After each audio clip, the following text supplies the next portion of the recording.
Our world grows more fascinating and more disruptive by the day. Community colleges operate in an environment that's brittle, anxious, nonlinear, and incomprehensible. BANI isn't a buzzword, it's our reality. We live in a time when truth is debated and political divisiveness wears on anyone willing to step outside their echo chamber. Higher education is being reshaped, DEI initiatives dismantled, boundaries of accreditation dissolving, new Carnegie classifications emerging, and accountability rising, all while the private for-profit education sector accelerates through deregulation. Neil Howe calls this the peak of a fourth turning, 80-year cycles of upheaval, polarization, and reinvention going back to 1455. Sound familiar? The pace of technological change is staggering. Since ChatGPT launched in 2022, AI adoption has skyrocketed, with over 1 billion daily users across the major consumer platforms. But it's not about the tools, it's how we use them. As Todd McLeese says, AI is like having 1,000 Ph.D s in your pocket, but only if you use it with intention and a human-first mindset. Are we helping students build healthy AI habits, or letting them repeat the doom scroll pattern of social media? Generative AI is a cultural shift. Students aren't just digital natives, they're synthesizers, building meaning in real time. In a world of infinite answers, the real skill is asking the right question. This shift is already remaking education. AI-only schools like Alpha are emerging. Conmigo serves millions. In 2025, AI got 4 times faster and 95% cheaper. That's not progress, it's inversion. Are we preparing our institutions for this kind of velocity? Yet many colleges still operate like blacksmiths driving home in Model Ts, unwilling to fully embrace the technological change at work while simultaneously leveraging it in their personal lives.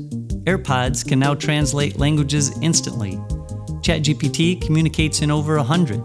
And with AI advances in sensory intelligence and robotics converging, disruption won't trickle in, it'll collide. And that's before quantum computing that is still a few years away. In an algorithmic world, we don't just consume information, we're shaped by it. Trust in institutions, media, and even each other is eroding. Education may be the last place where people still learn how to disagree and stay in relationship. And still, everyone's got stuff. Teen mental health is in free fall. The baby boomers are creating the biggest sandwich generation ever for Gen Xers and millennials. Healthcare is broken, wages stagnant, inequality rising, social connections frayed. Carrying a load like this, Monday morning hits hard for too many Americans. Despite the odds, community colleges deliver. Enrollment is recovering, completion is up, even as students face housing and food insecurity, and our colleges now double as social service hubs. Meanwhile, the workforce is in flux. Demographic drought, declining birth rates, retirements, immigration gridlock, the skills mismatch is real. Too few have what's needed for today's jobs. Too many train for roles already fading.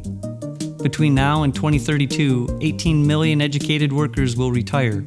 Only 14 million will replace them. At the same time, over 500,000 new jobs will demand post-secondary credentials. Youth labor force participation has dropped to its lowest level in decades. Gen Z is delaying responsibility, often not out of apathy, but because the traditional paths don't add up anymore. Credentialing is being rebuilt in real time. When companies like Google and Amazon drop degree requirements, colleges must reassert their value as trusted translators between learning and livelihood. Across the 5 generations in the modern workplace, all workers want the same things: connection to a higher purpose and the chance to do meaningful work with people they can trust, fair and reasonable pay for an honest day's work, and a sense of belonging in a place where they feel seen. Are we doing all we can to nurture campus cultures that amplify these conditions? The truth? The next disruption won't come from one direction, it'll converge. Climate change, politics, technology, demographics, this isn't about survival, it's about reinvention. So where does that leave us? Right here. To reframe our BANI world like Cascio, Johansson, and Williams suggest. To face brittle by being bendable with resilience and adaptation, counter anxious by being attentive with active empathy toward others, deal with nonlinear by being neuroflexible with openness to new ideas, and overcome incomprehensible by being interconnected to see whole systems for better solutions. That's what's needed in a BANI world.